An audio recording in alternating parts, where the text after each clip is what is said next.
closet. I play a father, Clint, and he is dealing with the issue of things that have happened with his wife. He is struggling with keeping his daughter together, and in the midst of all this, now you've got a social worker who comes into the mix.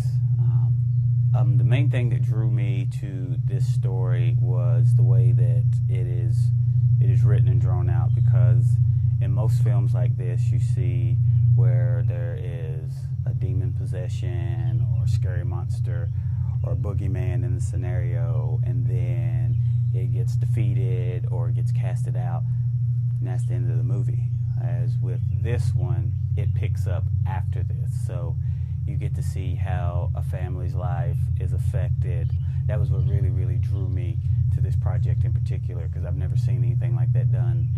Yeah, there's a great deal of tension between me and the social worker when he shows up into the scene, because at this point there are secrets that are being hidden between myself, between my daughter, and between my wife as well. So now you've got this social worker who comes into the mix. So essentially throughout the film, even though he's investigating to find out what's going on, I'm doing everything in my power to get him out of the house as soon as possible. To prepare for the role of Clint, it was basically, a few neat things had happened, because my daughter, who's played by Jayla in this film, who was a phenomenal young actress, she has a hearing impairment, and so I had to learn sign language for several scenes and takes with her, as well as just getting myself in a mindset of kind of staying tense, so to speak, because it's a very that stillness in the moment of you don't know what's getting ready to happen. So mentally I had to just make myself somewhat numb to kind of dive into what it was that the director was wanting to pull out of this. So it was very interesting. The toll that it has taken on my character has been one of pretty much at a breaking point. He has harbored a lot up until this point, and now you've brought a social worker who has essentially not said it, but you can tell that he's in this to separate a family or to stick his nose into a situation that we don't want to relive, we don't want to remember. We're trying to move past this, and now you've got this guy that comes into the picture that's trying to bring it back to the surface. So I think that's a lot of what Clint has to deal with from essentially start to finish of this film, which makes it really interesting. I don't think that he's decided to take his daughter and just leave his wife, because at the end of the day he's still in love with her.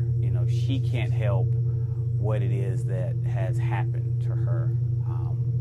She had no control over it, but the reality of it is that it's happened, and so in his mind he just wants his family back to normal. He wants them back the way things were before this incident. So Clint's not one to escape or run from a challenge. He embraces it head on and bears as much as he can. So I think that's probably the number one reason why he doesn't leave her, and he does whatever it takes to get his family essentially back to normal.